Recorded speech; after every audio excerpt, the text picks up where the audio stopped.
Assalomu alaykum. Hozirgi mavzu kramp sindromi. Kramp sindromi bu boldir mushaklarini sudraga berib, tortishib, spazm bo'lib qolishi.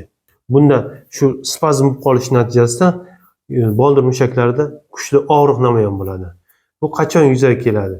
Mexanizmida boldir mushaklarga kelayotgan motoneyronlarni, ya'ni impulslarni qo'zg'aluvchanlik oshib ketish natijasida kramp sindromi kelib chiqadi. Bu kimlarda kuzatiladi? Bu birinchi o'rinda sportsmenlarda e'tibor bergan bo'lsalaringiz, ba'zan futbol o'ynayotganda futbolchi oyog'ini ushlab yiqilib qoladi va ikkinchi futbolchi yugurib kelib, uni oyog'ini ko'tarib, bussisini ushlab, uchini pastga bosadi. Oyog'ini shu boldir mushagini spazm qilgani ochish maqsadida. Birinchisi, ikkinchisi suzuvchilarda, ya'ni suzish sport bilan shug'ullanadigan odamlarda kuzatiladi. Uchinchisi, qandli diabetlarda polinevropatiya bo'ladi. Qandli diabetning asorati hisoblanadi. Shuning hisobiga boldir mushaklarida spazm kuzatiladi.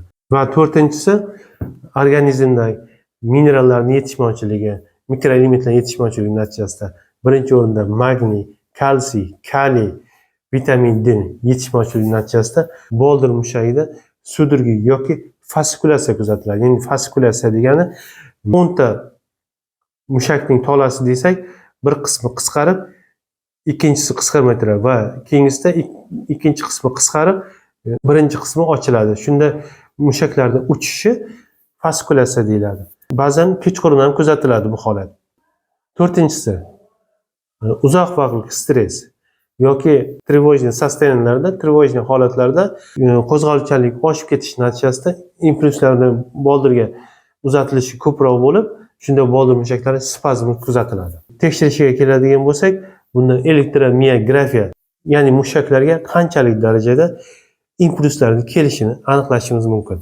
Va davosiga keladigan bo'lsak, buni davosida qondagi vitamin D, magniy, kalsiy, kaliylarni tekshirishimiz kerak bo'ladi va qaysi yetishmayotgan bo'lsa, shunga qarab kaliy preparatlari, kalimin yoki vitamin D yetishmasa, didrogel yoki vitamin D3, K2 yoki magniy yetishmasa, magniy glisinat 400 mg kechqurun bir mahal yoki kalsiy preparatlaridan berishimiz mumkin. Va agar boldir mushaklarda tortish yo'qolmasa, unda karbamazepin yoki gabapentin tabletkalarni berishimiz kerak bo'ladi. Va uchinchisi, oyoqqa iliq vanna qilsak, boldir mushaklarining spazmi yaxshi ochiladi.